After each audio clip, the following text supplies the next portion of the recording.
if the world do not take serious action. Iran is facing a nationwide uprising that cuts across Iran, across the society, with a clear demand to end Islamic Republic. At the same time, a nationwide campaign by the Islamic Republic to erase it, to silence people. The protests start on December 28th, sparked by collapse of Iranian currency, but immediately turned into what Iranian people call it, a revolution, a total rejection against 47 years of tyranny and oppression. Protest spread to more than 100 cities and involved every layer of the societies: shopkeepers, workers, teachers, nurses, and those who wave the historic lion and sun flag, and those ethnic minorities, including Kurds, Baluch, all other minorities, men and women, shoulder to shoulder in the streets. When it comes to freeing Iran, I have to say that loud and clear, that all Iranians are united. From Tehran to Tabriz, to Rasht to Ahvaz, from major cities to small towns and villages, that we barely even heard the names of those small towns and villages in the media. They are in the street. Millions of Iranians flooded into the streets, demanding that their money stop being stolen and sending to Hamas, to Hezbollah, to Houthi, the money of the workers, the money of innocent people who do not have now the capability of to buy a bread. The entire nation looking at freedom right now. What followed was regime using military weapons, AK-47 against innocent people. According to Iran International Media Broadcasting, the death toll has passed more than 12,000. Just a day later, CBS reported more than 20,000 people have been killed, and they are not the numbers. They are not the statistics. We don't even know the real numbers. Citizen journalists from inside Iran have sent videos showing piles and piles of body bags on the top of each other. Iranians exiled. Because of the internet shutdown, they zoom in to make sure whether their relatives and their beloved one are on the body bags or not. I myself have received urgent phone call and phone messages from Iranians, thanks to Starlink, inside the country, asking outside world for urgent help. They welcome when President Trump offered to rescue unarmed people being shot in their heart, in their chest by the security forces inside Iran. One activist who cannot be named for his safety told me, the streets are full of dead bodies. They are finishing off the injured in the street. They told me the security forces have stormed into hospitals and taking away the injured. I have also received multiple messages from families of victims who say the security forces forced them to pay money to take the dead body of their beloved one to bury them. On January 8, 2026, the Islamic Republic shut down the internet and imposed a technical blackout. Not to stop protests, because people are fed up and they are in the streets anywhere, but to hide their crimes, their brutality. This was not a technical mistake or failure. It was deliberate.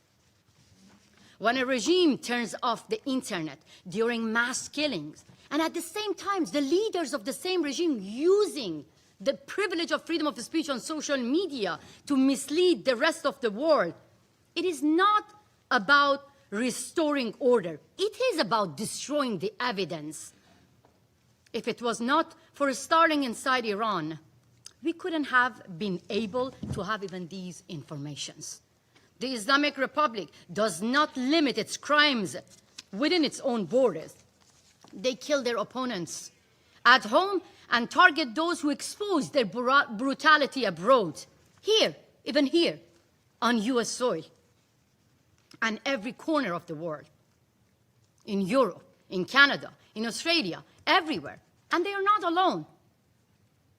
This is called transnational repression, and the Chinese government helping them, Venezuelan dictators are helping them, Russian mobsters being hired by the Islamic Republic to target their dissidents and opponents beyond their own borders. I now address the representative of the Islamic Republic directly.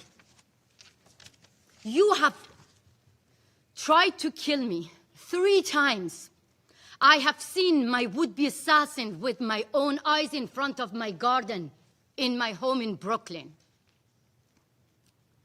In the United States of America, in the courthouse, I have seen my would-be assassin confessing that they have been hired by the Revolutionary Guards to end my life. My crime? Simply echoing the voice of innocent people that you killed them. Your leader, Ali Khamenei. He ordered my killing. He said that American agent who compared compulsory hijab to the Berlin Wall must be killed. I am that woman, and I am not the agent of America. I have agency, but I am thankful to American government and the law enforcement to protect my life. And it was not, if it was not the protection of the law enforcement, I couldn't have been here to testify for millions of people who are facing the same killers, facing the same terrorist regime in my country. Yes, protection matters.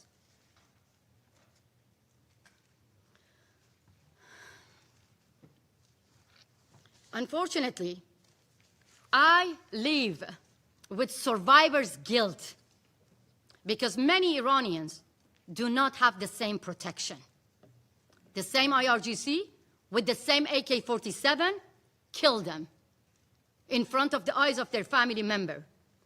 2 would-be assassins received 25 years prison sentence here in New York, and I'm going to face 2 other killers being hired by the Islamic Republic in March, and they are the one who were assigned by the same IRGC member to assassinate President Trump. The Islamic Republic rules through fear. It makes people disappear from public life, from memory, from history. So today, I want to record the names of those who refuse to be afraid and erased. Setayesh Shafi'i, 20 years old. Before the internet was cut, she wrote on her social media, "They are cutting off my internet, but I love you all." She was killed by the Islamic Republic IRGC. Raybin Moradi, 17 years old, shot in the back, a young football player. He was killed by the same IRGC. Mehdi Zad Parvar, a popular athlete. He wrote on his Instagram before going to the street, "I know I may be killed, but I have no fear. I want my rights." He was killed by the same IRGC. Siavash Shirzad, 30 years old. His family begged him not to go to the streets because of his safety. He said to his family, "I go to the street to celebrate the victory of our revolution because President Trump promised to rescue our lives." He was killed by the same Revolutionary Guards. Negin Qadimi, 20 years old. She died in her father's arms after being shot by the Revolutionary Guards member.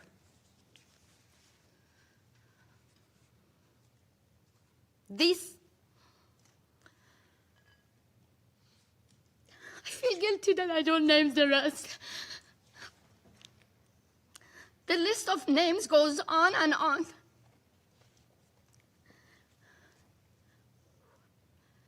They knew they will face guns and bullets, but they wanted justice. So now let me name their killers. Ali Khamenei, who declared protesters would be put in their place. Judiciary Chief Ghulam Hussein Mohseni Ejei and the IRGC commanders who publicly vowed punishment would be maximum.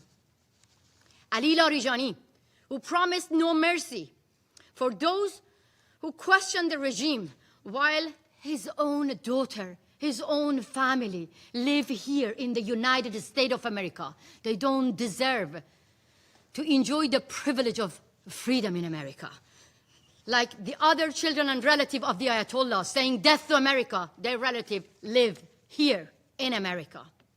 3 years ago, another Iranian human rights defender stood here in this room to warn you about another nationwide protest, Women, Life, Freedom, after the murder of Mahsa Jina Amini for the crime of simply showing a bit of her hair.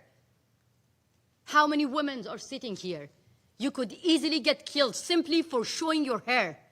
Mahsa got killed. That sparked a revolution. And women and men shoulder to shoulder took to the street. More than 700 people got killed. We have seen this before.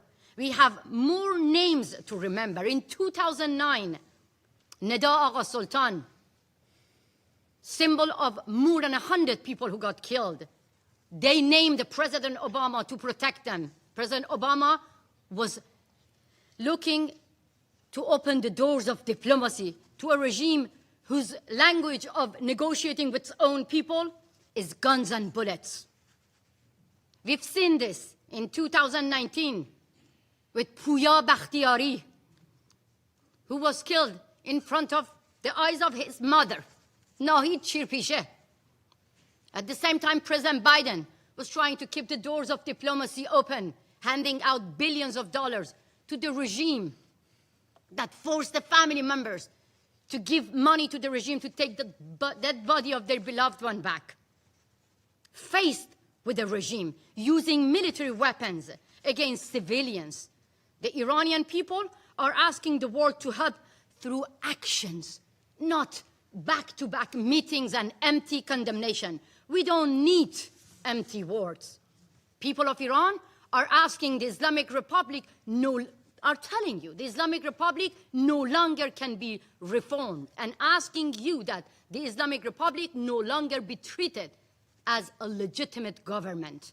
Today, the number of those killed is much higher than I told you.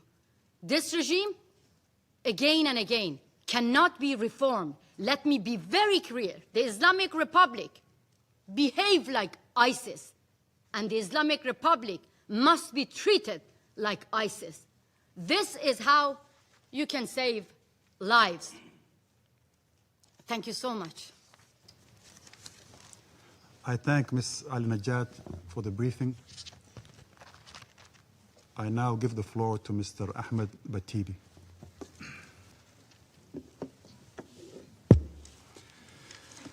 Good afternoon, ladies and gentlemen. I have a note here, but I don't want to read from this note. I want to talk from my heart here and share my experience with you when I was in the prison of Islamic Republic.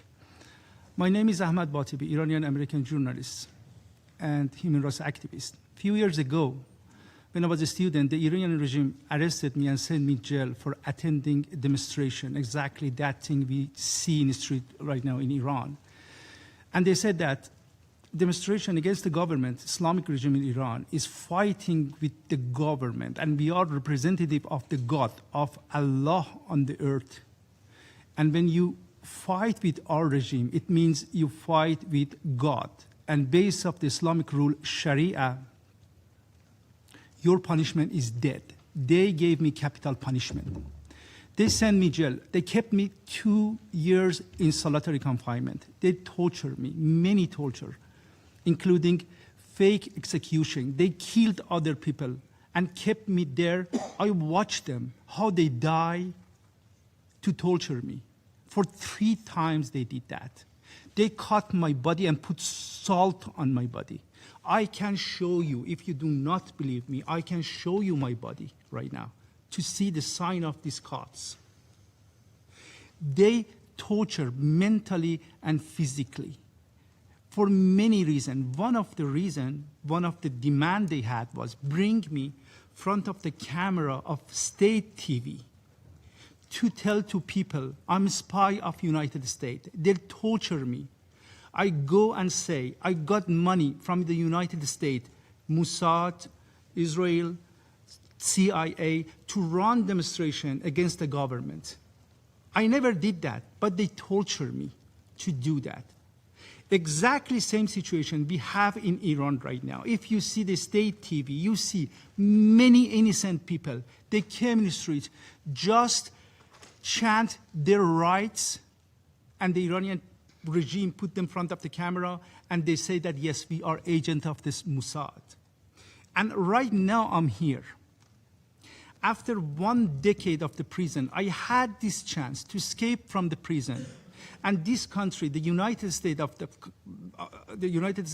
America, opened the door in front of me. I come here. I'm safe here. And in front of you, gentlemen, representative of demonic regime in Iran, the Ayatollah's regime.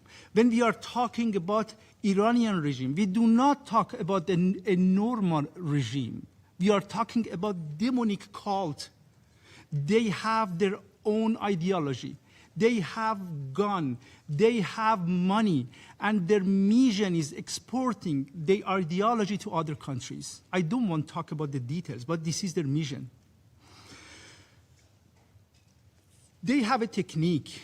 They have some chief apologists. Their job is coming here and clean the face of the regime, and they wash their bloody hand of the regime. But it doesn't work anymore. I'm here in front of you. You tried to kill me, but you couldn't. You cannot kill all the people.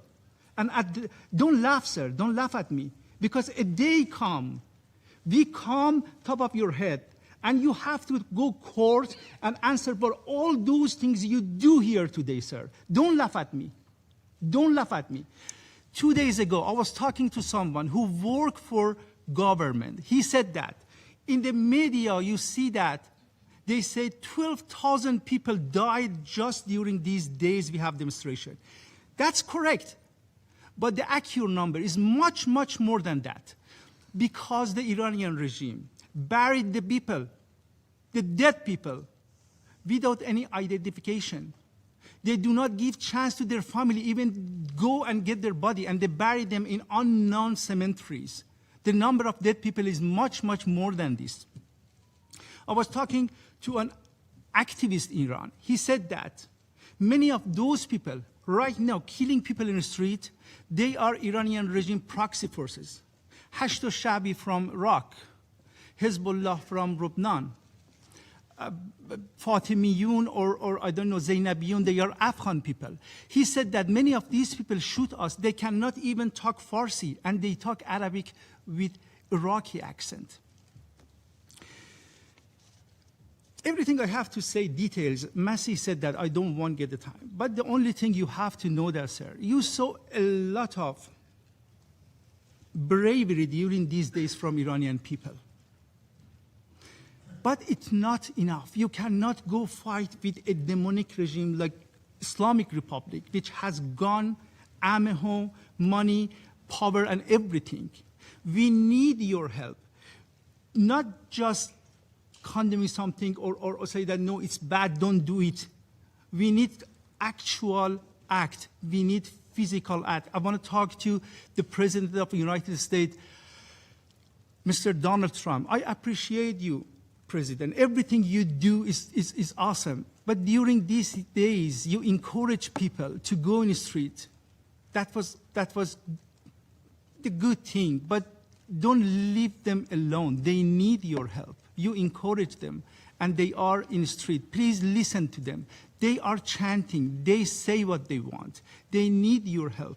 If you leave them alone, I'm talking about all official and leader of the world, we need your help.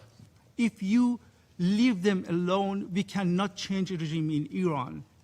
And we continue this mass killing and genocide in Iran.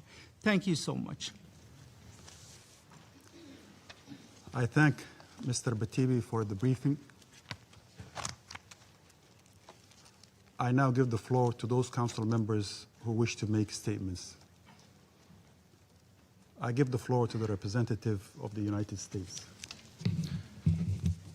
Thank you, Mr. President, for chairing today's important meeting, and thank you to our briefers, both of whom have been personally targeted for assassination, both of whom have been tortured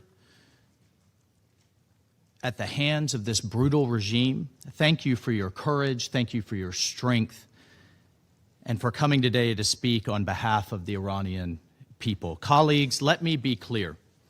The level of violence, the level of repression that the Iranian regime has unleashed on its own citizens, its own people, has repercussions for international peace and security. You're going to hear today that it doesn't, that it's an internal matter.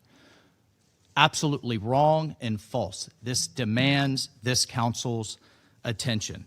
The people of Iran are demanding their freedom like never before in the Islamic Republic's brutal history. Unarmed, peaceful people who love their country are taking to the streets in pursuit of their legitimate aspirations for a better future. Well, this is our message. President Donald J. Trump and the United States of America stands by the brave people of Iran, period. And regardless of its excuses, and you will hear many today from the Iranian regime and from its friends, the regime is solely responsible for the economic misery of the Iranian people and the repression of their freedom, and they will be held accountable. The estimates of the numbers of protesters killed by the regime so far range from the thousands to the tens of thousands. Although visibility into the totality of the violence has been obscured deliberately by the regime's nationwide internet blackout. Why has the internet been shut down for weeks? Why have the phone lines been cut? Why are commercial satellite communications being jammed in a very sophisticated manner? We've had a complete blackout. No internet, no phones, nothing. Only thanks to the Starlink system do we even have some window, a limited window, into the atrocities that are ongoing. Well, President Trump has been clear. He will not, nor should the international community, tolerate innocents being slaughtered in the streets. Since 1979, for decades, the regime has posed a threat to peace and security in the name of a religious ideology. The regime calls for death to America and the annihilation of Israel. Even as its own citizens cannot afford the very basics, food, drinking water, very basic medicines, it spends billions to develop its nuclear and ballistic missile programs to threaten its neighbors in the world and its support of terrorism. Well, from its inception, the regime has been the world's #1 state sponsor of terrorism, so declared year after year, bringing uncountable, death and suffering to innocents from Beirut all the way to Buenos Aires, while its rulers have become rich off of oppression and misery meted upon the Iranian people. The Iranian regime has also been a serial human rights abuser from its very first day in power. And as you heard today, young women like Mahsa Amini have been murdered for daring to uncover their hair in public. While religious minorities have been subjected to the most severe persecution, these abuses have been documented right here by this body, have been documented at length by the United Nations, have been documented by the Secretary General's own regular reports on the situation of human rights in Iran, the most recent of which was released just last year in 2025. Colleagues, in addition to the gross human rights abuses, in addition to its illegal march towards a nuclear weapon, in 1979, the regime we now know, led by Ayatollah Khomeini, gave support to radical students who attacked the United States Embassy in Tehran, took over 50 Americans hostage, and held them in captivity for over 400 days. That was followed by the bombing attack on the United States Embassy in Beirut, killing 17 Americans and scores of Lebanese civilians, followed by the supported and direction of terrorists who drove 2 trucks filled with explosives into U.S. and French barracks in Beirut, killing 241 American soldiers and 58 French military personnel, all part of a multinational force invited by the Lebanese government. It's responsible for the deaths of over 600 American service members and countless others in Iraq. Bottom line is Iran's partners and proxies with Iranian weaponry, documented by the United Nations Yemen panel of experts, have repeatedly attacked our partners in the Gulf and attempted to damage global energy infrastructure. And then finally, the Iranian regime state television amplifies calls for a, quote, one-bomb solution to wipe Israel off the map, which ironically would be not only a massacre of all Israelis, but also the Palestinian people whom the regime claims to support. In 2011, the regime attempted to assassinate the Saudi ambassador to the United States in Washington, D.C., but luckily the attempt was thwarted, and further, the regime has continued to plot assassination attempts against the President of the United States, against President Trump, and other senior U.S. government officials, in addition to those who dare speak out living here in the United States. Colleagues, Iran has destabilized the Middle East for decades. It has supported and enabled Hamas's brutality, its hostage-taking, its heinous October 7th attacks. It has funded Hezbollah. It has funded the Houthis. Iranian-aligned militia groups in Iraq, including Kataib Hezbollah, have attacked the United States and the region again and again. It's backed the brutal Assad regime, and at every turn, the regime has put terrorist proxies in other nations before the welfare of its own citizens. And as a result of the regime's actions, putting money in the pockets of terrorists, funding its nuclear and missile programs instead of the basic needs for the people of Iran, Iranians have had enough. The regime's dereliction of duty to its own citizens is what has put the Ayatollahs in the positions they are in today, with hundreds of thousands, if not millions, protesting in the streets after decades of neglect and abuse. So everyone should ask themselves, everyone sitting here today, how many people are dead? How many people are wounded, maimed, and abused in the Middle East, in Israel, in Gaza, in Syria, in Lebanon, Yemen, Iraq, even Venezuela, because of the regime's support for terrorism as the largest state sponsor? And I would like to address the allegation put forward by the regime that these inspired protests are somehow a foreign plot to give a precursor to military action. Everyone in the world needs to know that the regime is weaker than ever before, and therefore is putting forward this lie because of the power of the Iranian people in the streets. They are afraid. They're afraid of their own people. Iran says it's ready for dialogue, but its actions say otherwise. This is a regime that rules through oppression, through violence, and through intimidation, and has destabilized the Middle East for decades. Well, enough is enough. We all have a responsibility to support the Iranian people and to put an end to the regime's neglect and oppression of the Iranian nation. Colleagues, let me be clear. President Trump is a man of action, not endless talk like we see at the United Nations. He has made it clear all options are on the table to stop the slaughter. And no one should know that better than the leadership of the Iranian regime. Thank you, Mr. President. I thank the representative of the United States for the statement. I give the floor to the representative of Liberia.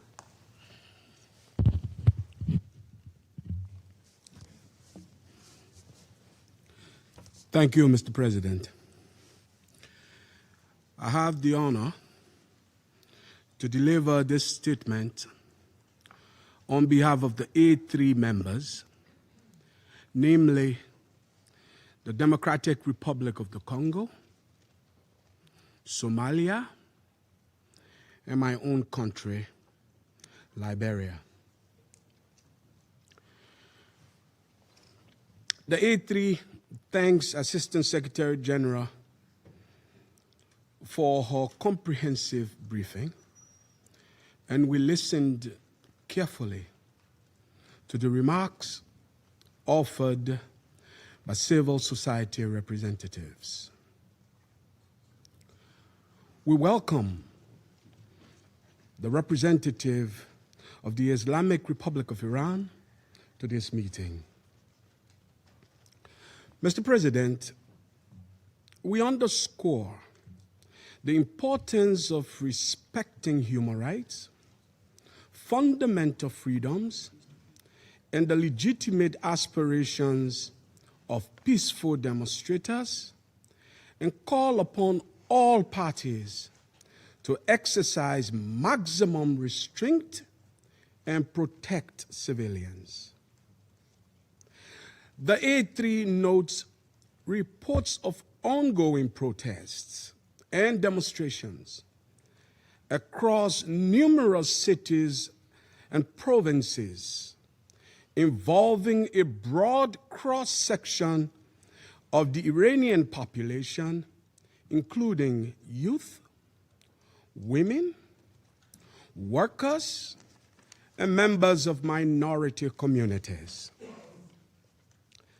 The A3 is concerned by reports that the reaction to the protests and demonstrations has led to a significant number of deaths, arrests, and destruction of properties. Reports of the use of excessive force, including live ammunition and raids on hospitals, are alarming and unacceptable. We note the letter of the Iranian government circulated as a document of the Council, as well as the underlying socio-economic drivers of these protests, which include deteriorating economic and social conditions. The A3 recognizes that each country bears primary responsibility for addressing its internal issues through its own constitutional processes, other legal frameworks, and national institutions. However, we underscore the primacy of the Charter of the United Nations and relevant international obligations, and emphasize that the protection of civilians must remain paramount under all circumstances. The A3 believes that dialogue, inclusivity, and genuine engagement are essential tools for addressing tensions and grievances in a peaceful and sustainable manner in every society. Therefore, we encourage all actors in Iran to exercise maximum restraint and to seek peaceful, constructive, and inclusive dialogue with full respect for the rule of law, the rights of citizens, and the protection of civilians.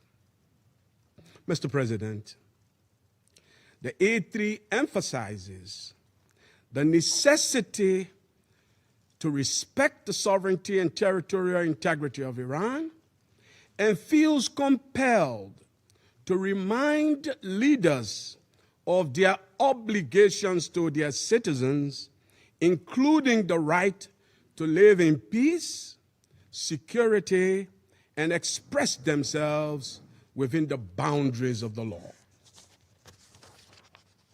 Separately but connected, the A3 takes note of the broader regional and international context in which these events are unfolding, including their intersection with long-standing issues related to the nuclear file and regional security dynamics, which underscores the risk of broader repercussions, a point made by the Assistant Secretary General.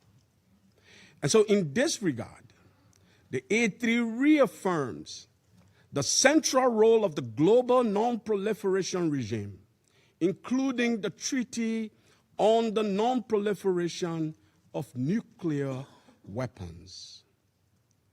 Transparency and sustained diplomatic engagement remain essential to building trust and reducing the risk of miscalculation.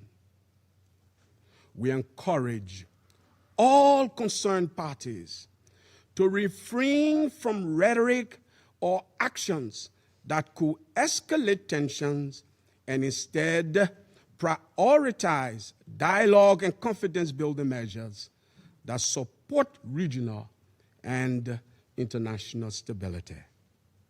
To conclude, Mr. President, the A3 reiterates that all parties should exercise restraint and responsibility, uphold international law, and avoid any action that could escalate tension and threaten regional stability. The A3 stands ready to support all efforts geared toward accountability, including within this Council, and in cooperation with regional partners, intend to facilitate a peaceful, inclusive, and lasting resolution in the Islamic Republic of Iran. And we thank you. I thank the representative of Liberia for the statement. I give the floor to the representative of the Russian Federation. Господин председатель, с конца декабря весь мир наблюдает за тем, как Соединенные Штаты продолжают нагнетать напряженность и разжигать истерию вокруг Ирана, заявляя, что помощь уже в пути. Причем в своих официальных заявлениях Вашингтон даже не пытается камуфлировать истинные причины так называемой обеспокоенности внутриполитической обстановкой в стране, угрожая новыми ударами по Ирану. Сегодняшнее заседание, созванное нашими американскими коллегами, не что иное, как очередная попытка оправдать неприкрытую агрессию и вмешательство во внутренние дела суверенного государства. А если власти Ирана в подаче Вашингтона не одумаются, то решить иранскую проблему своим излюбленным способом – нанесением ударов с целью свержения неугодного режима. Для убедительности и обоснования своих действий они пригласили и сегодняшних докладчиков, около 20 лет живущих в США и отрабатывающих антииранскую повестку в интересах Вашингтона. Эти так называемые докладчики не могут говорить от имени иранского народа. Решительно отвергаем попытку американской стороны пренебрегать ценным временем членов Совета и тратить его на заслушивание докладов, призванных обслуживать позицию инициаторов заседания и не имеющих никакого отношения к вопросам международного мира и безопасности. Вообще то, что происходило сейчас, это позор и балаган, и дешевый спектакль, недостойный членов Совета. Господин председатель, внимательно изучили распространенные последние дни в Совете Безопасности письма посредством Ирана. Выражаем нашу солидарность с иранским народом и скорбим по всем невинным жертвам. Видим, что враждебные внешние силы пытаются воспользоваться нынешней ситуацией для свержения неугодного им строя и разрушения Исламской Республики Иран как суверенного и независимого государства. Отмечаем при этом, что власти в Тегеране заявляют о приверженности своим международным обязательствам, включая соблюдение прав человека и обеспечение условий для мирного выражения общественного мнения, одновременно выполняя свою неотъемлемую обязанность по защите жизни граждан, общественного порядка и территориальной целостности страны. Насколько мы можем судить, протестная динамика пошла на спад, и обстановка постепенно нормализуется. Правительством Ирана предприняты необходимые меры по стабилизации положения дел в экономике, налажен конструктивный диалог с обществом в целях разрешения возникающих проблем. Состоялись массовые шествия граждан Исламской Республики Иран в поддержку верховного руководителя страны и ее самостоятельного курса.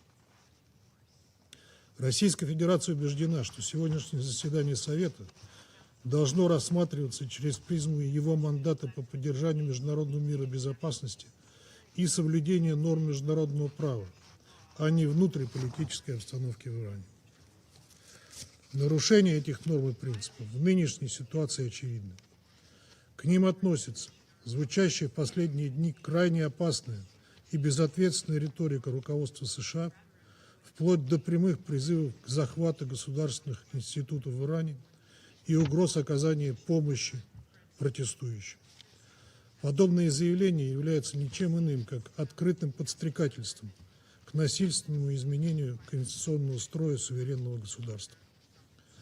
Они представляют собой грубое нарушение пунктов 4 и 7 статьи 2 Устава ООН, в которых закреплены запрет угрозы силой или ее применения и принцип невмешательства во внутренние дела государства.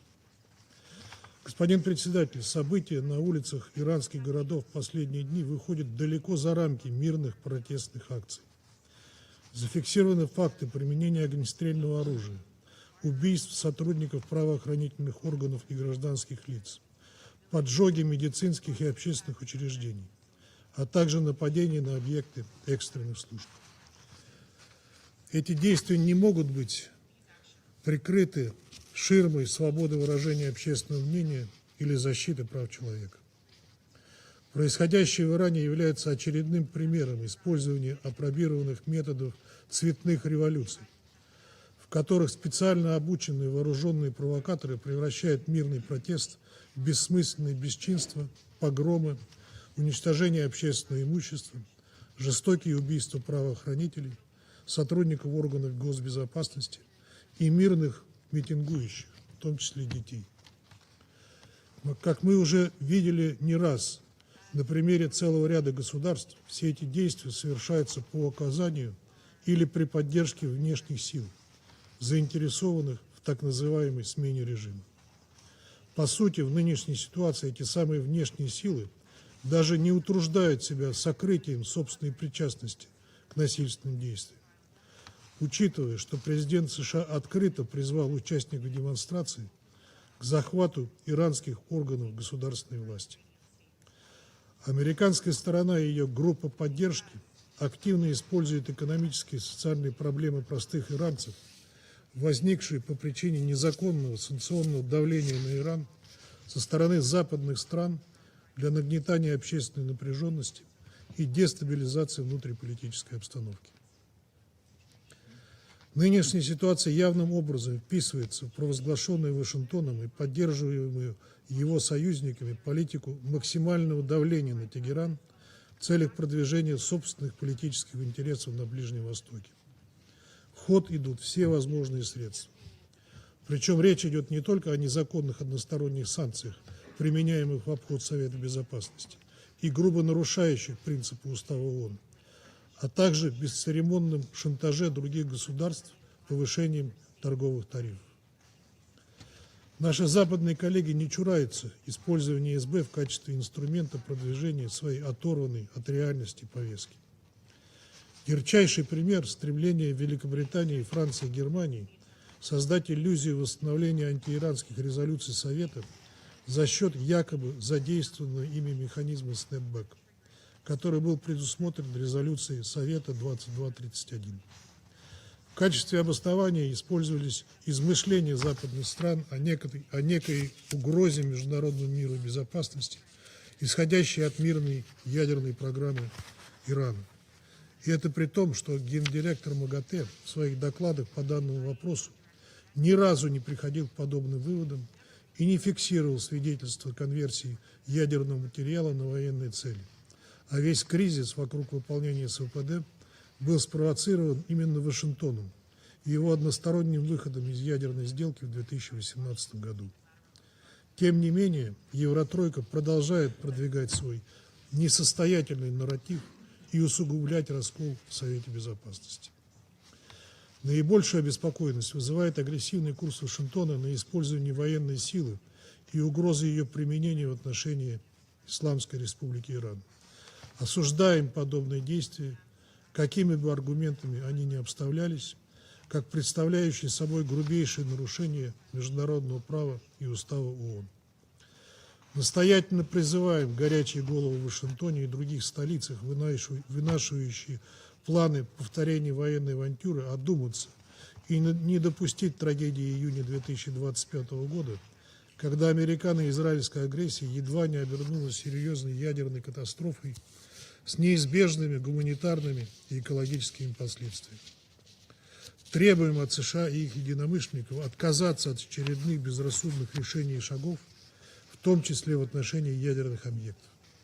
Вместо этого стоит сосредоточиться на обеспечении твердых гарантий отказа от дальнейшей конфронтации и возобновить совместный поиск возможных развязок, в том числе в целях устранения предубеждений касательно иранского мирного атома с опорой на международное право и баланс интересов всех заинтересованных сторон. Наша страна готова этому всячески содействовать. Господин председатель, Российская Федерация решительно осуждает любые формы внешнего вмешательства, подстрекательства к насилию и угрозы применения силы в отношении дружественного нам Ирана. Призываем инициатора сегодняшнего заседания прекратить строить из себя мирового судью и положить конец своим эскалационным действиям. Ваши действия могут еще больше повергнуть регион в кровавый хаос, который рискует выплеснуться за его пределы. Отдельно обращаемся к коллегам по Совету и всем членам ООН. Призываем предотвратить новую масштабную эскалацию и не допустить использования площадки СБ для обоснования противоправных сценариев по смене неугодных режимов вместо распространения обвинений и навешивания ярлыков на законные власти суверенного государства. Благодарю вас.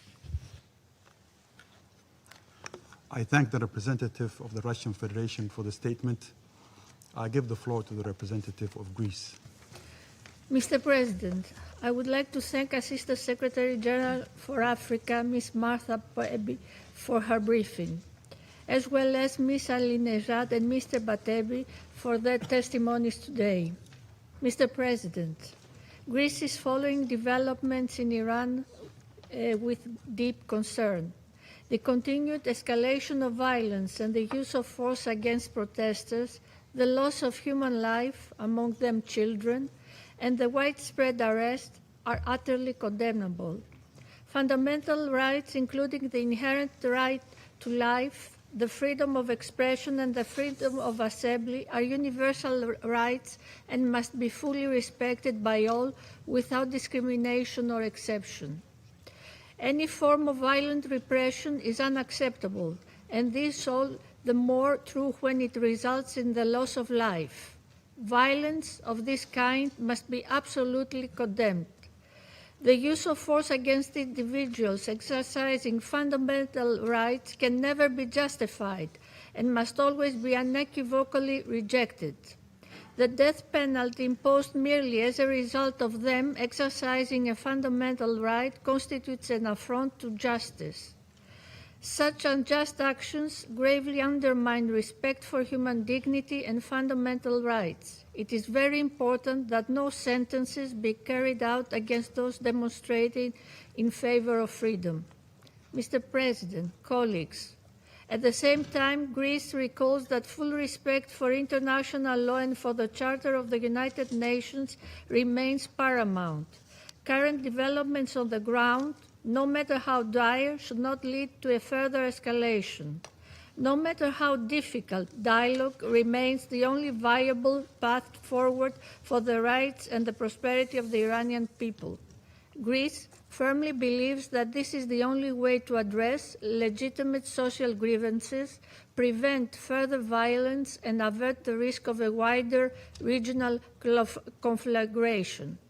In closing, Mr. President, Greece reiterates its belief in the need of de-escalation, dialogue, and the peaceful resolution of the current crisis, in full conformity with the Charter of the United Nations and international law. I thank you. I thank the representative of Greece for the statement. I give the floor to the representative of Panama. Gracias, presidente.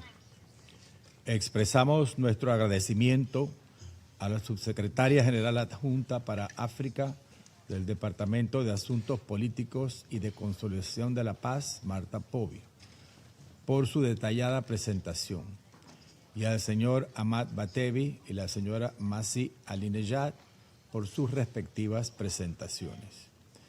De igual manera, reconocemos al representante de la República Islámica de Irán y su delegación. La República de Panamá expresa su profunda preocupación ante los acontecimientos de protestas populares que se vienen desarrollando en la República Islámica de Irán, en los cuales se evidencia el descontento generalizado de la población civil. Originalmente, las protestas se manifestaron en forma pacífica, aunque eventualmente han sido reprimidos con violencia. Dichos hechos han sido objeto de una respuesta desproporcionada por parte de las autoridades iraníes que tienden a amedrentar la expresión de la ciudadanía. Debido a cortes en los sistemas de comunicación en el país, resulta difícil verificar objetivamente los hechos, por lo que se tiene poco conocimiento veraz sobre la realidad actual y no se puede confirmar la información que circula. Sin embargo, gracias al trabajo de diversos medios de comunicación independientes, de organizaciones no gubernamentales y de valientes iraníes, han salido a la luz cifras preocupantes. Según estos informes, hasta este momento, el número de víctimas fatales podría ascender a 2.000 o más personas, y un número considerable de personas han sido heridas o detenidas. En ese contexto, surge preocupación legítima por la posibilidad de que el gobierno adelante juicios sumarios y ejecuciones contra los detenidos durante las protestas a nivel nacional. En ese sentido, Panamá rechaza cualquier tipo de ejecución en la que no se hayan ofrecido al acusado las garantías de defensa y el debido proceso conforme al derecho internacional. Dichas garantías nunca deben aplicarse de manera selectiva ni con doble rasero. Numerosas personas detenidas podrían enfrentar este destino en flagrante violación de todas las garantías procesales y derechos fundamentales que protege el derecho internacional y consagra la Carta de las Naciones Unidas. Señor presidente, los derechos a la libertad de expresión, de asociación y de reunión pacífica, consagrados en el derecho internacional, deben ser plenamente respetados y protegidos por todos los estados. Las manifestaciones recientes son consecuencia del desgaste de un régimen agotado económica y socialmente y de acciones del propio régimen que han deteriorado de manera progresiva la vida cotidiana de la población y que han afectado de manera particular a las mujeres y niñas iraníes, impidiendo su educación, su participación en la vida pública y su autonomía. Episodios en años recientes ya han evidenciado la necesidad de garantizar el legítimo derecho de las mujeres a ejercer sus derechos fundamentales de manera segura y digna. Sin embargo, asimismo, resulta oportuno reconocer que el aislamiento económico impuesto por parte de la comunidad internacional también puede haber contribuido en alguna medida al deterioro del tejido social en Irán, afectando directamente a la población civil y exacerbando las tensiones internas. Por ello, hacemos un llamado a todos los actores a brindar su apoyo de manera constructiva, así como a evitar imponer presiones adicionales que puedan agravar la situación.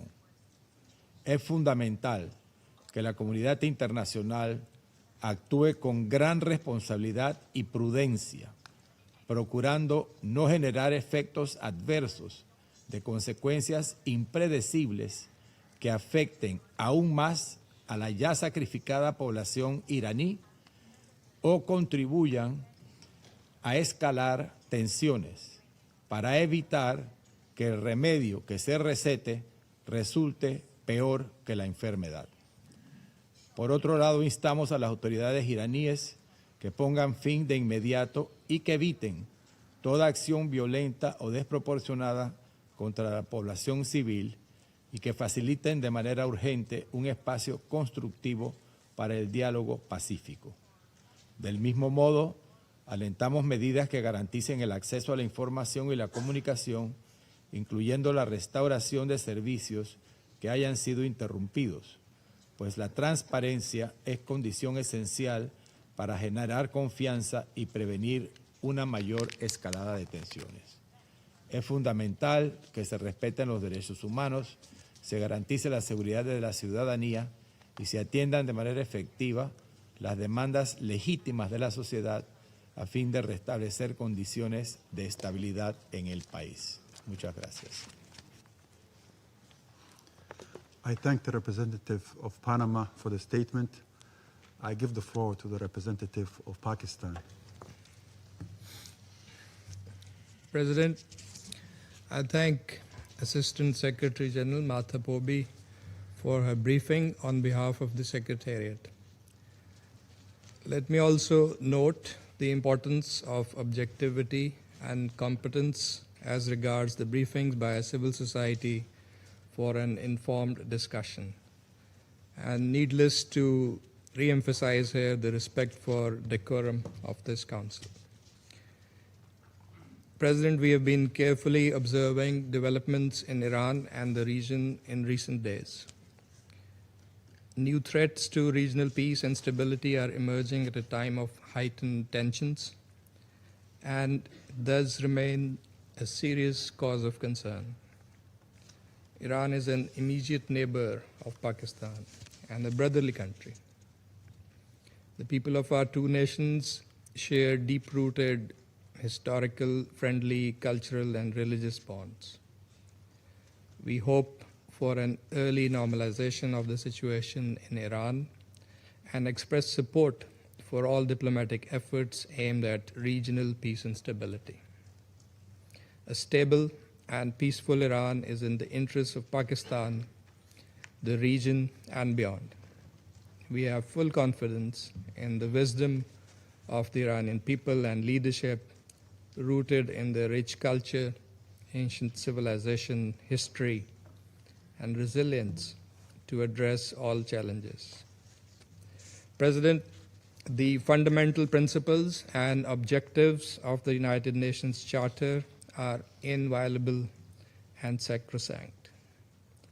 The UN Charter prohibits threat or use of force against other states' territorial integrity or independence, or to interfere in matters essentially within the domestic jurisdiction of states. Any external interference in the domestic affairs of states is inconsistent with international law and principles of the UN Charter. We strongly believe that all disputes must be resolved through peaceful means and in accordance with international law. Continued hostilities, use of force, and unilateral actions will only take us further away from the resolution of core issues and cause unnecessary humanitarian suffering. The threat or use of force would only aggravate the situation and undermine regional and international peace and stability. All parties must exercise restraint, act responsibly, strictly stay within the bounds of international law, and eschew any action that will be detrimental to regional and international peace and security. Diplomacy and dialogue should be the guiding principles for achieving negotiated settlement of all contentious issues in accordance with the rights, obligations, and responsibilities of the parties concerned. Pakistan has consistently advocated the primacy of diplomatic engagement and the imperative of avoiding confrontation and conflict in a region already beset by tensions and volatility. We sincerely hope that the situation in Iran will soon return to calm and normalcy, free from any internal turmoil or external pressure, and all relevant parties will return to the negotiating table to find a lasting solution to their differences based on mutual respect and understanding. I thank you. I thank the representative of Pakistan for the statement. I give the floor to the representative of China. 主席，我感谢波比助理秘书长的通报，欢迎伊朗代表出席今天的会议。中俄已就美国邀请有关通报人向安理会成员表明了立场。近期，伊朗国内情势引发广泛关注，中方注意到伊朗外长在致联合国秘书长的信中已就此作出说明。一段时间以来，美国就伊朗局势持续发声，公然对伊朗发出武力威胁。中东地区战云密布，紧张气氛不断加剧。中方一贯主张遵守联合国宪章宗旨和国际法，反对在国际关系中使用或威胁使用武力，反对将本国意志强加于别国，反对世界倒退回丛林法则。主权平等、不干涉内政是国际法基本原则和现代国际关系最根本准则。伊朗是独立的主权国家，伊朗的事情应该由伊朗人民自主决定。中方支持维护伊朗主权、安全和领土完整，呼吁国际社会支持伊朗政府和人民克服当前困难，维持国家安全和社会稳定。武力解决不了问题，只会使问题更加复杂难解。任何军事冒险行动只会将地区推向不可预知的深渊。我们呼吁美方恪守联合国宪章宗旨和原则，放下武力执念，各方保持克制，共同为维护世界和平与安全发挥应有作用。当前，中东仍是全球安全形势最脆弱的地区，动荡与战争的风险始终居高不下，地区人民呼唤和平、渴望发展的呼声十分强烈。中方注意到绝大多数地区国家对军事对抗的强烈担忧，以及通过对话和平解决争端的真诚期盼。中方希望美方等有关方面正视国际社会和地区国家呼声，多做有利于中东和平稳定的事，而不是相反。各国应为劝和止战发挥建设性作用，避免激化矛盾，火上浇油。主席，呼唤和平、谋求发展是各国人民的共同期望。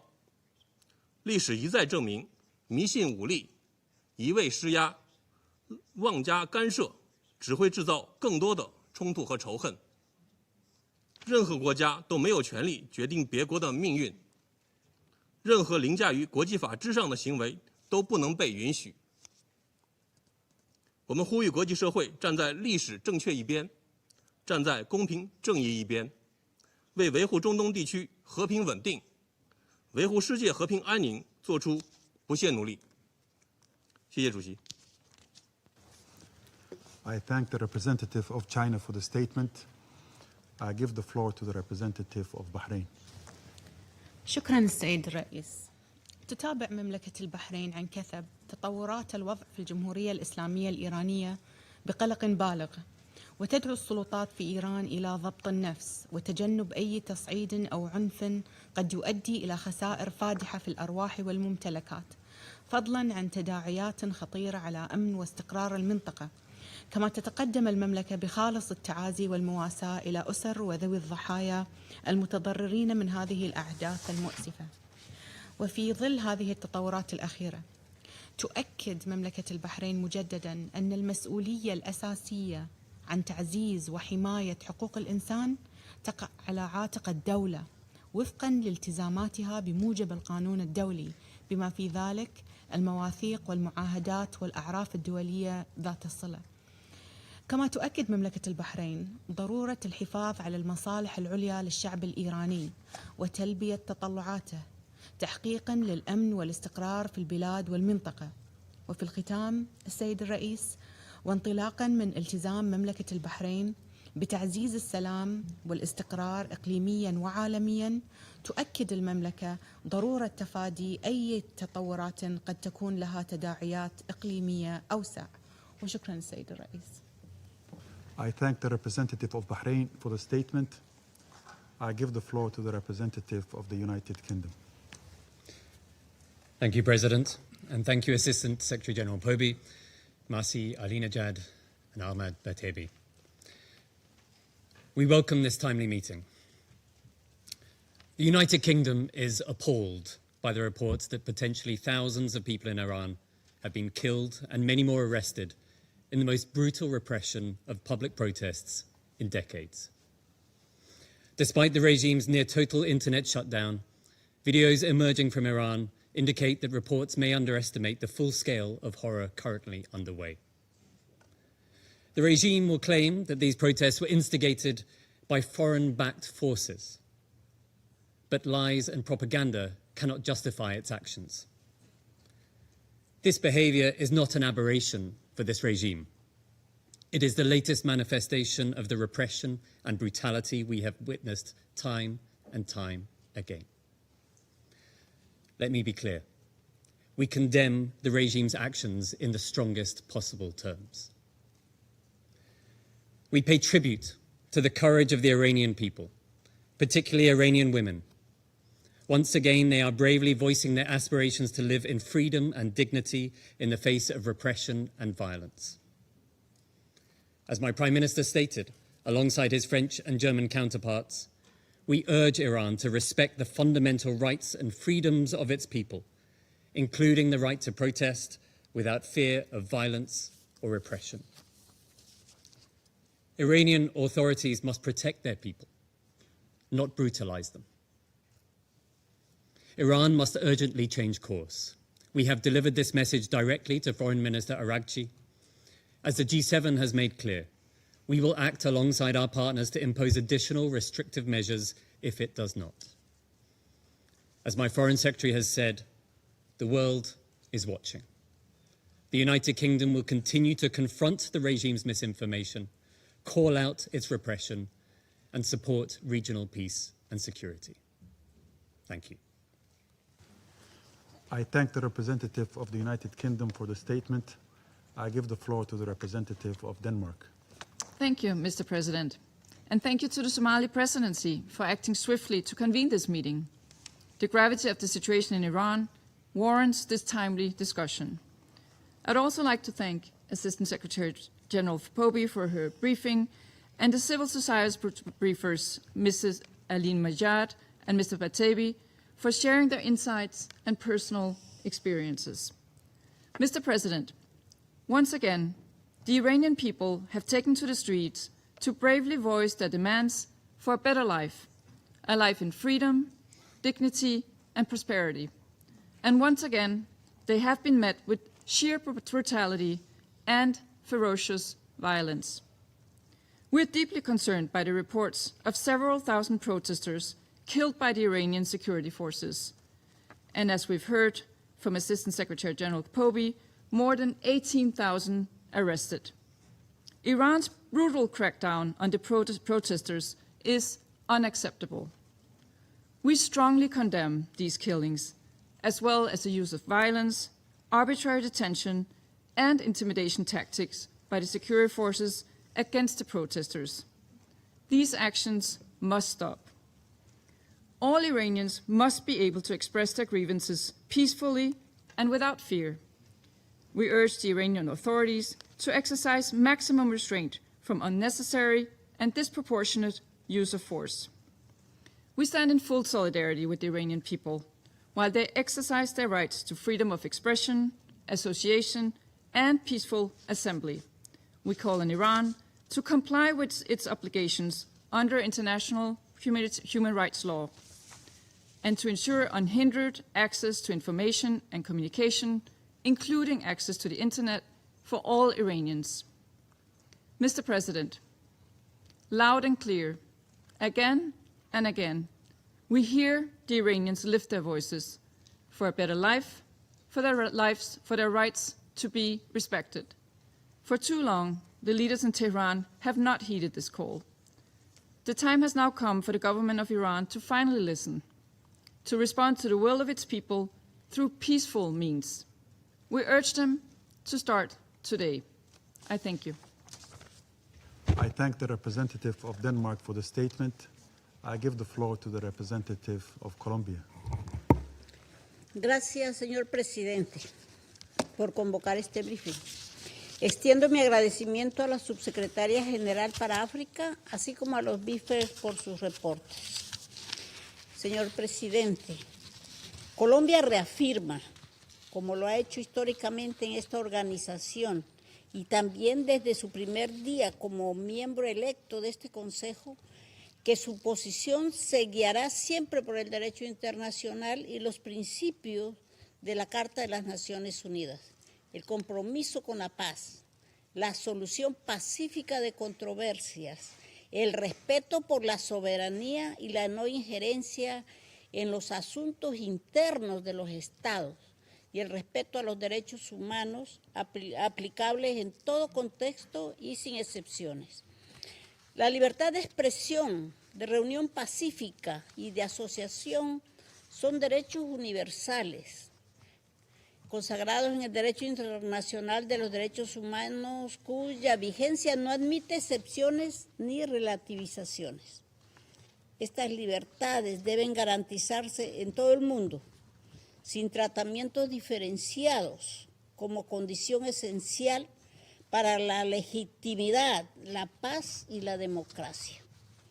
El carácter sistemático de la represión, la criminalización y la censura como respuesta al libre ejercicio del derecho a la protesta son injustificables en cualquier circunstancia, constituyen graves violaciones a los derechos humanos y debilitan los fundamentos del Estado de Derecho.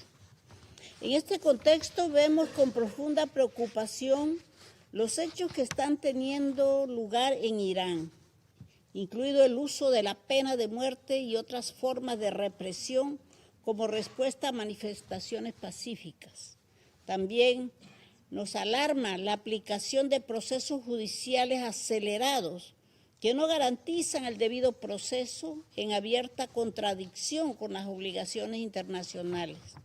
Nos preocupa asimismo la censura y las restricciones a la información, por lo que consideramos que el acceso seguro de la prensa internacional y la restauración de Internet deben garantizarse de inmediato. La situación de derechos humanos de las mujeres en Irán no deja de ser alarmante. Resulta particularmente inquietante el impacto desproporcionado que la represión en contra de las protestas pueda tener sobre las mujeres, quienes además han desempeñado un papel central y de liderazgo en las mismas. Colombia hace un llamado enfático a todos los miembros a respetar, proteger, garantizar y cumplir todos los derechos humanos de todas las personas. Subrayamos la necesidad de garantizar la rendición de cuentas en todos los casos, a fin de prevenir la impunidad y asegurar el acceso a la justicia y a la reparación para las víctimas. Señor presidente, es imperativo desescalar las tensiones y evitar acciones que profundicen la confrontación. Asimismo, mi país enfatiza en la necesidad de la contención. Cualquier retórica o acción que apunte a una escalada, incluida la amenaza del uso unilateral de la fuerza, conlleva riesgos graves para la estabilidad en una región ya marcada por dinámicas de alta volatilidad e incluso podría comprometer la paz y la seguridad internacionales. Para concluir, mi país insiste en que solo el diálogo inclusivo, que incorpore a todos los segmentos de la población iraní, puede ofrecer una salida sostenible. Las soluciones duraderas no se imponen mediante la fuerza, sino que se construyen a través de procesos pacíficos, participativos y bajo el liderazgo nacional. Ante la gravedad de la situación, corresponde a este Consejo mantener una atención constante y velar por la protección de la población civil, el respeto pleno de los derechos humanos y las libertades fundamentales, y la rendición de cuentas por las violaciones cometidas. Muchas gracias. I thank the representative of Colombia for the statement. I give the floor to the representative of Latvia. Thank you, President. Let me thank Assistant Secretary General Pobe for today's briefing. And I would like to thank Ms. Alinejad and Mr. Batebi for sharing their very personal and courageous testimonies. The Islamic Republic of Iran has once again launched a war against its own people. It is killing innocent Iranians. As we sit here today, hundreds of thousands of brave Iranians, exhausted by repression and economic deprivation, are standing for their freedom. On the streets across the country, they demand basic rights and human dignity. And these demands are met with brutality, violence, and censorship by the regime. The failing Iranian regime is trying to hide its crimes behind a total telecom and internet blackout, but it is not possible to hide the truth. Iran's state forces are killing protesters by the thousands. They are arresting and torturing Iranians to suppress and intimidate their own citizens. Latvia stands in solidarity with the people of Iran, claiming their legitimate rights to live their lives and decide their future freely. And we demand the Iranian authorities to immediately stop the killings, and all detained protesters must be released.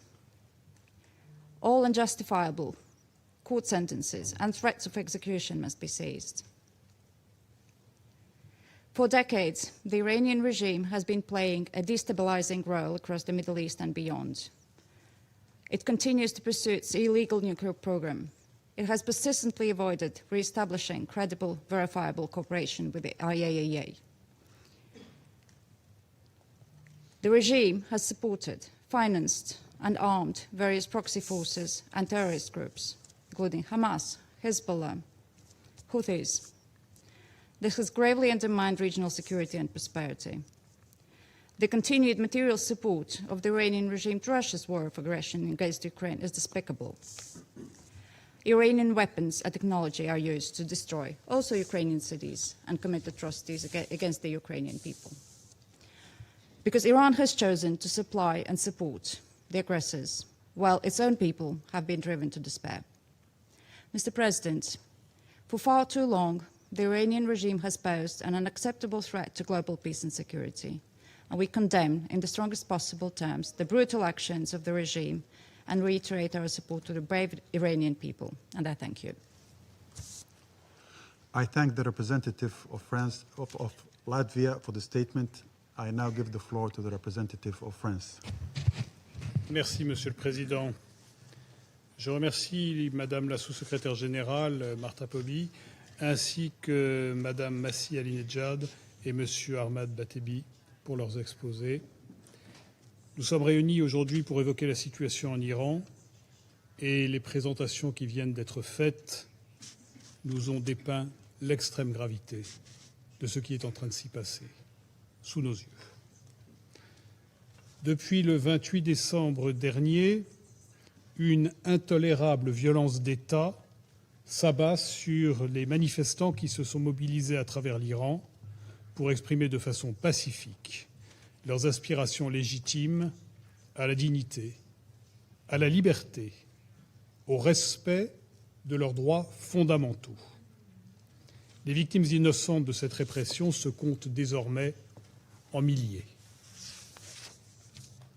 Déjà, en 2009, en 2019, en 2022, les autorités iraniennes avaient réprimé dans le sang les mouvements pacifiques de la population iranienne, soulevés pour leur dignité et pour leurs droits. Nous conservons le souvenir de la mort de Mahsa Amini en septembre 2022 aux mains de la police des mœurs iranienne. La France condamne le recours massif et délibéré à la violence par les forces de sécurité iraniennes. Elle condamne les détentions arbitraires de milliers de manifestations, de milliers de manifestants. Elle condamne les coupures d'Internet dans l'ensemble du pays qui visent à imposer le silence sur la brutalité de la répression. La France exprime sa solidarité avec les victimes. Elle se tient aux côtés du peuple iranien qui manifeste pacifiquement pour ses droits et pour sa liberté. Nous exhortons les autorités iraniennes à se conformer à leurs obligations internationales et à respecter les droits et libertés fondamentales du peuple iranien, en particulier la liberté d'expression, le droit à l'information, la liberté de réunion pacifique. Le président de la République française, M. Emmanuel Macron, s'est exprimé en ce sens. Le ministre français des Affaires étrangères l'a dit sans détour à son homologue iranien, et l'ambassadeur d'Iran à Paris se l'est vu signifier dans les termes les plus clairs lorsqu'il a été convoqué il y a 2 jours au ministère des Affaires étrangères. Nous réitérons également notre appel à la libération immédiate et inconditionnelle de tous les prisonniers arbitrairement détenus en Iran, ainsi qu'à la suspension de l'application de la peine de mort. Nous demandons la convocation rapide d'une session extraordinaire du Conseil des droits de l'homme afin d'évoquer la situation en Iran et de charger les mécanismes dédiés d'enquêter sur les violations des droits de l'homme. Monsieur le Président, face à l'ampleur et à la brutalité de la répression, la communauté internationale et le Conseil de sécurité ne peuvent détourner le regard. Il appartient au peuple iranien, et à lui seul, de décider de son destin. Mais notre responsabilité collective est de dénoncer les violences et la répression dont il est victime alors qu'il exprime ses aspirations légitimes. Comme l'a rappelé le président de la République, le respect des libertés fondamentales est une exigence universelle. La dénégation brutale de cette exigence par les autorités iraniennes constitue tout ensemble une violation des responsabilités de l'État à l'égard de sa population et un facteur supplémentaire de menace à la paix et à la sécurité internationale. La vigilance de ce Conseil est d'autant plus justifiée que la situation présente un risque d'escalade très préoccupant. que l'Iran, nous le savons, continue par ailleurs de mettre en péril la sécurité régionale par le soutien qu'il apporte aux groupes armés non étatiques qui lui sont affiliés, et qu'il continue de défier le régime international de non-prolifération en poursuivant un programme balistique menaçant ainsi qu'un programme nucléaire dont les finalités pacifiques ne peuvent pas être démontrées par l'Agence internationale de l'énergie atomique. Monsieur le Président, avec ses partenaires européens et du G7, la France est prête à imposer des mesures restrictives supplémentaires à l'encontre des individus et entités impliqués dans la répression des manifestations en Iran. La France appelle ce Conseil à ne pas détourner les yeux de ce qui se passe en Iran. Elle appelle tous ses membres à enjoindre les autorités iraniennes de répondre aux aspirations légitimes de leur population et de mettre un terme à la violence et à la répression sanglante exercée contre les manifestants. Je vous remercie. I thank the representative of France for the statement.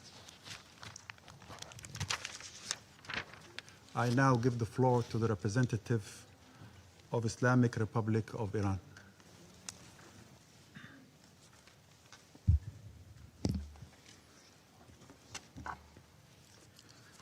Bismillah ar-Rahman ar-Rahim. In the name of God, the compassionate, the merciful. Mr. President, let me state from the outset our firm objection to the participation of the so-called representatives of civil society. I must be absolutely clear. Both briefers imposed by the representative of the United States regime under this false label do not represent Iran's civil society. They represent the political agenda of the United States and Israeli regimes. They have lived outside Iran for more than 2 decades and have consistently engaged in incitement to violence and promotion of extremist and terrorist activities, including advocating and facilitating the use of lethal force against law enforcement officers. Their presence here is therefore neither legitimate nor credible, and it fundamentally undermines the integrity of this discussion. It is shameful that the United States regime transferred this esteemed body to a scene for theater and show, for baseless accusation and statement. This is in line with the United States regime in dismantling and disgracing the United Nations system. If you want to look for a case, the killing of innocent lady in Minnesota last week and nationwide crackdown can be brought here with the testimony and with the briefers. And please teach them the meaning of briefing. The briefing is different from the personal statement and accusation. Please do not sell them to the world as representatives of Iran's civil society. Their acts and statements regarding Iran are far from civil, and they have long divorced from Iran's society. They amplify the Israeli-American foreign agenda. They are both on Mossad's payroll in accordance with undeniable evidence. We have taken note of the briefing provided by ASG. Regrettably, her briefing was one-sided and not grounded in factual evidence. Mr. President, I wish to extend my deepest condolences and sympathy with a heavy and grieving heart to the brave people of my country and to the families of many victims. In recent weeks, Iran has lost numerous innocent civilians and devoted members of its security and law enforcement forces. Many of our young people were brutally murdered in acts of extreme violence resulting from the atrocities committed by ISIS. Many of our police officers sacrificed their lives in the line of duty to protect civilians and preserve public order. I speak today on behalf of a nation in mourning. It is deeply regrettable that the representative of the United States regime who requested this meeting has today resorted to lies, distortion of facts, and deliberate misinformation to conceal his country's direct involvement in steering unrest in Iran to violence.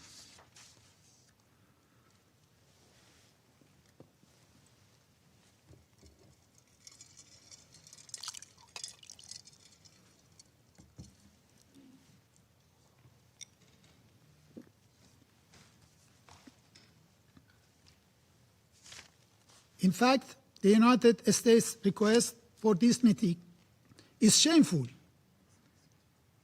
to conceal their direct complicity in the crime their mercenaries have committed against our nations from 8 to 10 January. As part of Israel's malicious attempt to drag America into another war of aggression against Iran. Under the hollow pretext of concern for the Iranian people and claims of support for human rights, the United States regime is attempting to portray itself as a friend of the Iranian people, while simultaneously laying the groundwork for political destabilization and military intervention under a so-called humanitarian narrative. These claims are particularly cynical when viewed against the United States regime long and well-documented record of unlawful military interventions, regime change operations, and systematic violations of international law and the Charter of the United Nations. Across the world, these policies have led to mass civilian casualties, the collapse of states, prolonged humanitarian disasters, and the emergence and empowerment of extremist and terrorist groups. This is not a matter of opinion. It is a matter of historical record and fact. The Iranian people for decades have experienced the true meaning of the so-called support. The United States pattern of coercion and interference under the deceptive pretext is clear, from the orchestration of the 1956 coup against the democratically elected government of Dr. Mossadegh to its extensive political, military, and intelligence backing of Saddam's regime war of aggression against Iran. From the downing of Iran Air Flight 655 in 1988, killing 290 innocent civilians, to its complicity in assassinations, sabotage, and attacks against Iranian civilian and infrastructure, including the war of aggression carried out in June 2025, and from decades of unlawful unilateral sanctions to systematic economic coercion. These measures have gravely violated the Iranian people's fundamental rights, including their inherent rights of life, health, and development. Unfortunately, several Western members of this Council, including France and United Kingdom regimes, have once again adopted their familiar double standards, while claiming to champion human rights and to support the Iranian people. They have alongside the United States regime, imposed some of the most severe and unlawful sanctions in modern history. Sanctions that have inflicted widespread suffering on civilians.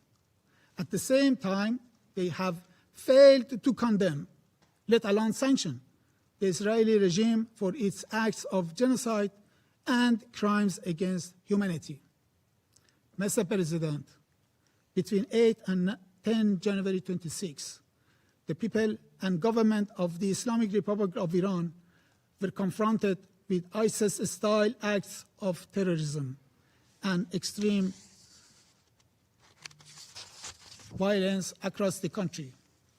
Peaceful protests that began on 28 December 2025 with legitimate economic demands were deliberately hijacked by organized armed groups and transformed into violent riots.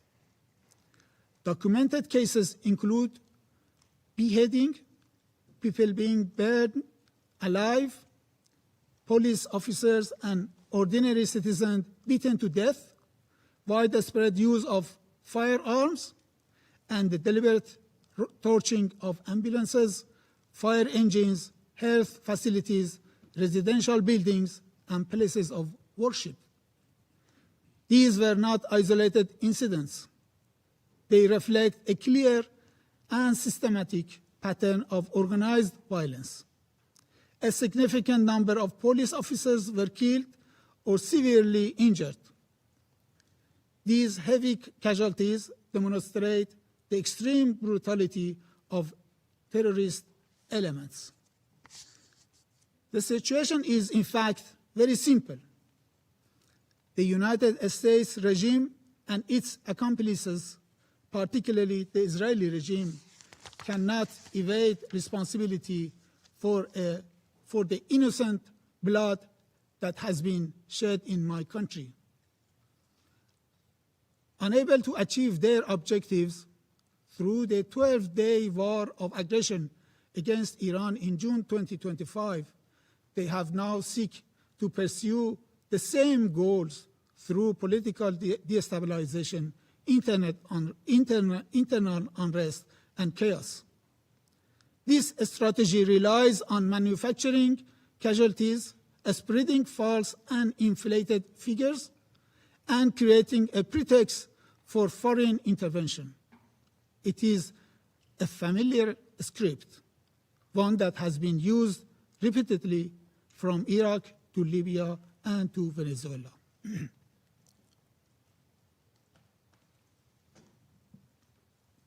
Mr. President, allow me to recall only a few of interventionist and reckless statements made by U.S. officials, which clearly demonstrates Washington's direct involvement in this unrest. On 29 December 2025, during a joint press conference with the Prime Minister of Israel regime, the President of the United States regime declared, if Iran continues with its missile program, yes, I support a strike. If they continue with their nuclear program, the strike should be immediate. He further threatened, we are going to have to knock them down. We'll knock them down. We'll knock the hell out of them. On 2nd January, former U.S. Secretary of State Mike Pompeo openly acknowledged the presence of Mossad agents among the rioters. I quote the same wording he used in his message in X. Happy New Year to every Iranian in the street, also to every Mossad agent beside them. End of the quote. On 3rd January 2026, the President of the United States regime stated, we are locked and loaded and ready to go. On 10 January 2026, Senator Lindsey Graham publicly incited violence action, stating When President Trump says, make Iran great again, it means protesters in Iran should defeat the Ayatollah. On 12 January, the White House spokesperson confirmed that President Trump would not be hesitant to use military force against Iran. On the same day, Senator Graham declared, I quote, Iran's leadership must be destroyed. This is the best opportunity since 1779 to change the Middle East. On 13 January, the US President stated, and I quote, Iranian patriots, keep protesting. Take over your institutions. Help is on its way. And the statement of the representative of the United States regime today will be added to this list. These are not isolated remarks. They constitute explicit calls for regime change, violence, and military aggression. Mr. President, the exploitation of peaceful protest for geopolitical purposes and reckless endangerment of civilian lives fully aligned with the destructive role and unlawful unilateral sanctions have played in creating this situation. Claims of concern for human rights ring hollow when made by those who systematically violated them. 3 days ago, millions of Iranians marched to restore calm in our cities, to support law and order, and to reject reckless attempts to push our country towards civilian conflicts. President Trump chose to ignore this historic display of unity and restraint. Instead, he issued a provocative statement aimed at reinvigorating unrest, but people of Iran nationwide ignored his invitation for further violence, and this is why calm has been reestablished across the country. Mr. President, any threat to use of force against the Islamic Republic of Iran under any pretext, including claims of protecting protesters or supporting the Iranian people, constitute a grave and manifest violation of international law and the UN Charter. Such unlawful actions directly breach Article 2.4, which prohibits the threat or use of force, and Article 2.7, which enshrines the principle of non-intervention. No rule of doctrine, narrative, or political justification can legitimize unilateral military action or coercion without explicit Security Council authorization under Chapter 7. Invoking humanitarian rhetoric to justify force in a deliberate abuse of international law. The Security Council, its members, and the Secretary General bear a clear legal, moral, and political responsibility to unequivocally reject and condemn such unlawful actions before it is too late.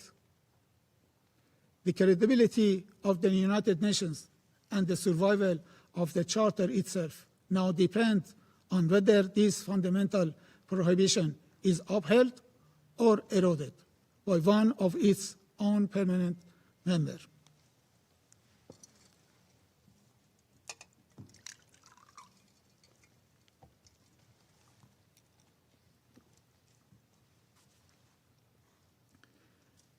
Mr. President, Iran seeks neither escalation nor confrontation.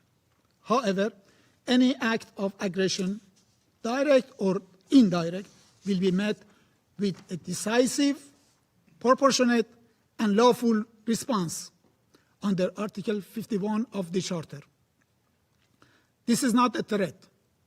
It is a statement of legal reality, responsibility for all consequences will rest solely with those who initiate such unlawful acts. Mr. President, the government of the Islamic Republic of Iran remains fully committed to its human rights obligations, including the right to peaceful protest. It has exercised maximum restraint while fulfilling its duty to protect its people and preserve public order. However, the incitement to violence, encouragement of internal destabilization, and explicit threat of military action against a sovereign member states constitute a threat to international peace and security within the meaning of Article 39 of the Charter. In conclusion, Mr. President, we categorically reject all politically motivated accusations made today against my government.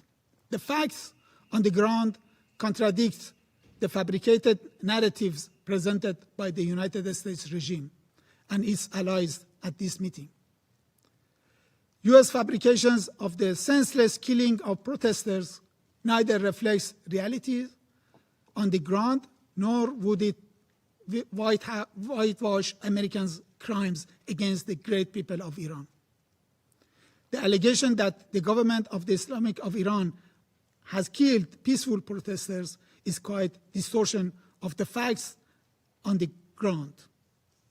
What the Iranian security forces did confront firmly and responsibly were armed ISIS-style terrorist cells and violent separatist groups funded and armed by a few foreign entities, including the Israeli regime. These groups deliberately targeted civilians and law enforcement officers in an attempt to ignite civil war and create the conditions for foreign intervention.